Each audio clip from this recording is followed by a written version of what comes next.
Shalom.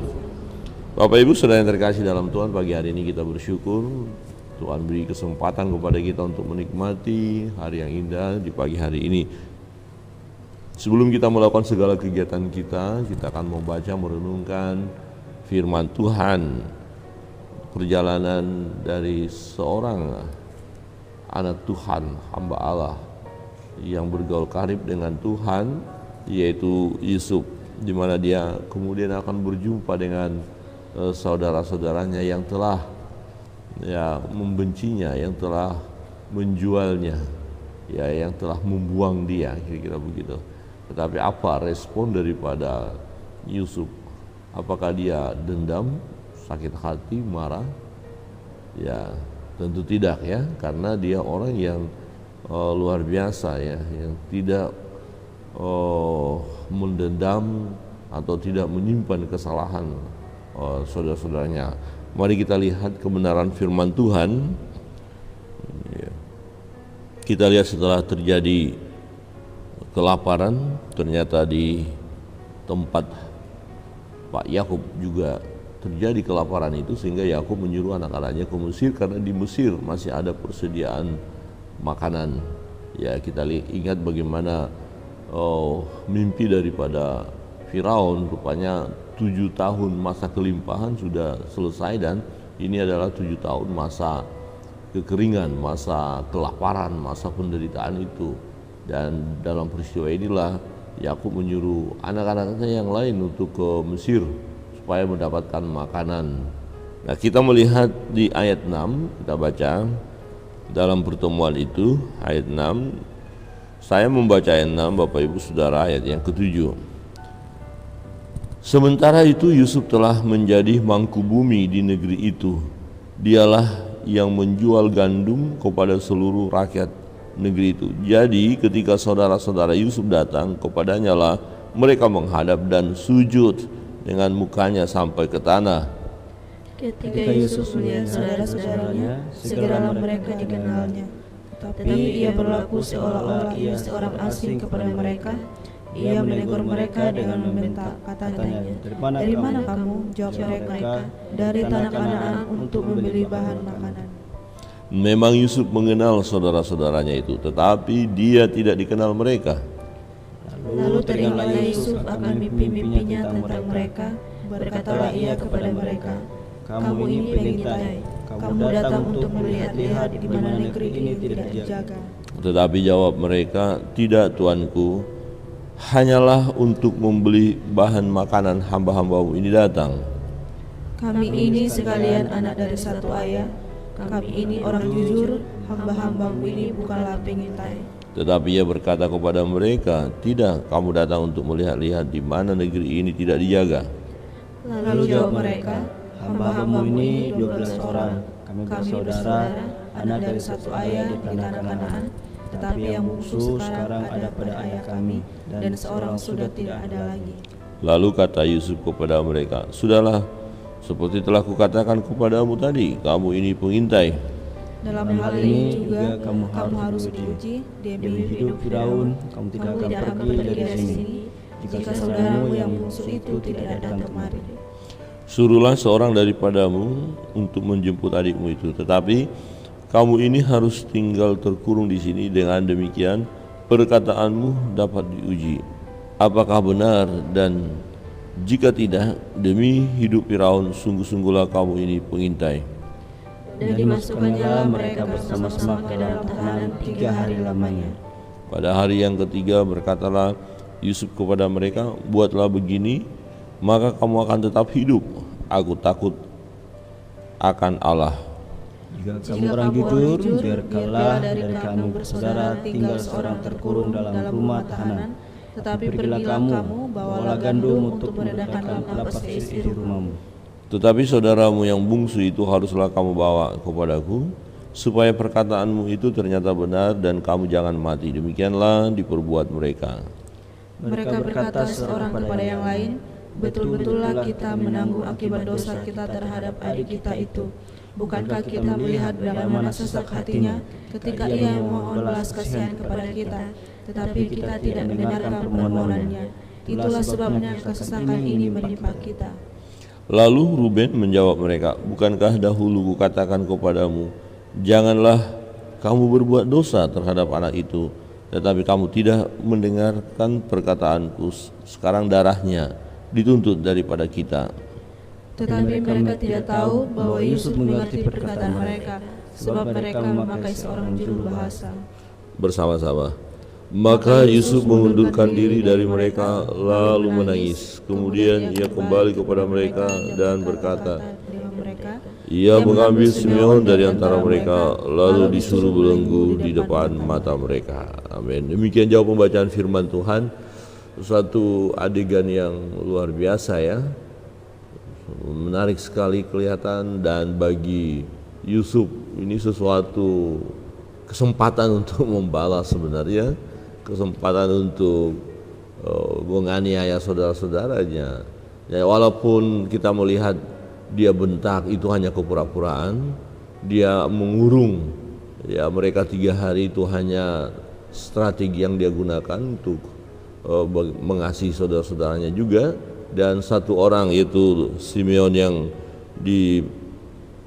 dipenjarakan ya, dikurung, dan yang lain bisa pulang supaya apa? Supaya dia bertemu dengan adiknya yaitu Benyamin, supaya Benyamin diambil. Dan kemudian kita lihat kisah berikutnya bahwa itu dia lakukan supaya semua keluarganya boleh kembali, boleh datang ke Mesir. Jadi dia tidak ada kebencian. Kalau kita lihat, dia membentak bukan bentak karena dia amarah ya, karena lihat ketika dia melihat situasi itu, mengerti, dia tahu bahasa mereka waktu berkata-kata itu, ya dia menangis ya. Maka Yusuf mengundurkan diri dari mereka lalu menangis.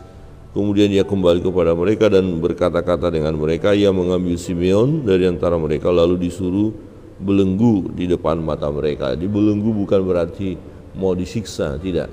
Ini bukan juga mau membuktikan bahwa benar orang-orang ini mau hanya untuk makanan, bahwa benarkah orang-orang ini adalah keturunan Yakub. Ya, Yusuf tidak meragukan itu. Dia mengenal ya, kita lihat tadi bahwa Yusuf mengenal saudara-saudaranya sementara saudara-saudaranya tidak mengenal dia. Nah, Bapak Ibu Saudara yang terkasih dalam Tuhan, kita melihat bagaimana perjalanan Yusuf sampai pada akhirnya dia menjadi seorang yang hebat, seorang yang luar biasa, seorang yang dipakai oleh Tuhan. Di ayat 6 tadi kita sudah baca, sementara itu Yusuf telah menjadi mangku bumi di negeri itu. Dialah yang menjual gandum kepada seluruh rakyat negeri itu. Jadi ketika saudara-saudara Yusuf datang kepadanya lah mereka menghadap dan sujud dengan mukanya sampai ke tanah. Kira-kira begini, waktu Yusuf ya katakan duduk begitu di kursi kebesarannya, kemudian saudara-saudaranya menghadap dan saudara-saudaranya tunduk ya, sujud. Loh, kira-kira peristiwa seperti ini kok pernah terjadi ya? Saudara-saudara saya kok tunduk ya? Di mana? Ini apa ya?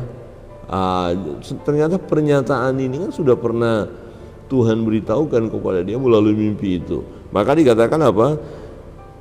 Ayat 7, ketika Yusuf melihat saudara-saudaranya, segeralah mereka dikenalnya. Tetapi ia berlaku seolah-olah ia seorang asing kepada mereka. Ia menegur mereka dengan membentak. Katanya, dari mana kamu? Jawab mereka, dari tanah Kanaan untuk membeli bahan makanan. Yusuf melihat saudara-saudaranya ya. Yusuf tahu, Yusuf mengenal ya. Ayat 8, memang Yusuf mengenal saudara-saudaranya itu, tetapi dia tidak dikenal mereka. Nah, ayat 9 menarik. Lalu teringatlah Yusuf akan mimpi-mimpinya tentang mereka. Berkatalah ia kepada mereka, kamu ini pengintai, kamu datang untuk melihat-lihat di mana negeri ini tidak dijaga. Saudara terkasih dalam Tuhan, Yusuf teringat akan mimpinya. Lalu teringatlah Yusuf akan mimpinya. Ya, ini digenapi. Saudara-saudaranya sujud, tapi masih kurang.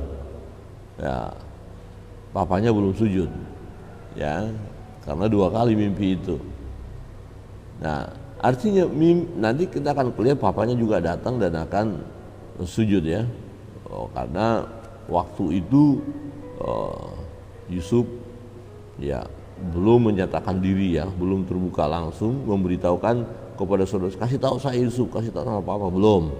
Nanti setelah saudara-saudaranya itu kembali mau membawa Benyamin ya, dan nanti ada juga kedukaan hati Yakub ya, karena Simeon kan masih dikurung dan Benyamin diminta untuk hadir, untuk datang. Wah, nanti kalau anak saya paling kecil ini nanti mati dibunuh lagi bagaimana? Yang satu sudah mati ya.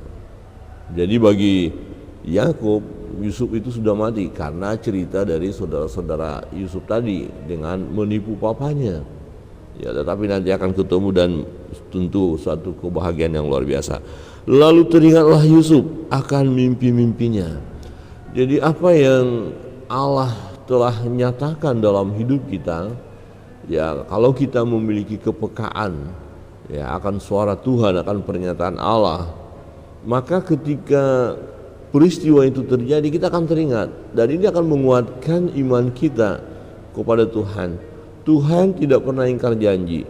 Jadi mimpi masih bisa dipakai sampai sekarang ya, bisa dipakai Allah sebagai alat untuk menyatakan sesuatu peristiwa dalam hidup kita, bisa. Tetapi pada umumnya banyak mimpi-mimpi hanya bunga-bunga tidur saja. Ada orang berkata demikian, ya memang ada mimpi tidak selalu harus kita tafsirkan, kita harus punya apa artinya, tetapi ada mimpi yang punya arti dan itu kita perlu responi ya, dan kita syukuri. Dan lihat Yusuf, mimpinya tergenapi. Saudara yang terkasih dalam Tuhan, kita melihat, nah dalam peristiwa itu apa yang terjadi bagi saudara-saudaranya ya, di ayat 21 ya. Mereka berkata seorang kepada yang lain, betul-betullah kita menanggung akibat dosa kita terhadap adik kita itu. Bukankah kita melihat bagaimana sesak hatinya ketika ia memohon belas kasihan kepada kita? Tetapi kita tidak mendengarkan permohonannya, itulah sebabnya kesesakan ini menimpa kita. Lalu Ruben menjawab mereka, bukankah dahulu kukatakan kepadamu, janganlah kamu berbuat dosa terhadap anak itu, tetapi kamu tidak mendengarkan perkataanku. Sekarang darahnya dituntut daripada kita. Nah, bagi saudara-saudara Yusuf, mereka sadar ya, karena mereka mengalami penderitaan yang luar biasa, dan ketika Yusuf membentak mereka, mencurigai mereka, ini bukan dari hati yang sungguh-sungguh marah Yusuf melakukan itu, bukan. Ya, itu hanya teknik bagi Yusuf saja kalau saya lihat untuk membawa nanti semua keluarga Yakub untuk ke Mesir. Jadi dia tahan dulu. Nah, buktinya waktu nanti saudara-saudaranya pulang, dia berikan bahan-bahan makanan, bahkan uang daripada saudara-saudaranya pun dikembalikan, ditaruh lagi di dalam karung mereka. Ya, jadi Yusuf tidak menaruh kebencian kepada saudara-saudaranya, tetapi bagi saudara-saudaranya merasakan waktu mereka mengalami kesesakan ini, mereka berkata, inilah masalahnya, ini kita melakukan kesalahan dengan membunuh adik kita. Padahal ya adiknya yang dibilang kita bunuh mendengarkan mereka berkata seperti itu. Nah, artinya Yusuf melihat bagaimana saudara-saudaranya juga menyadari bahwa mereka melakukan kesalahan. Tetapi bagi Yusuf itu bukan satu kesalahan, karena dia berkata, memang kalian melakukan hal yang jahat buat saya, tetapi Tuhan yang mereka yang jahat, tapi Tuhan mereka-rekakan itu untuk kebaikan. Ya, jadi selalu Yusuf melihat itu semacam cara Tuhan. Jika itu Tuhan izinkan ya terjadi dalam hidupnya, dia siap menerima, dia menjalaninya dan melihat itu satu proses yang harus dia jalankan sehingga dia berhasil.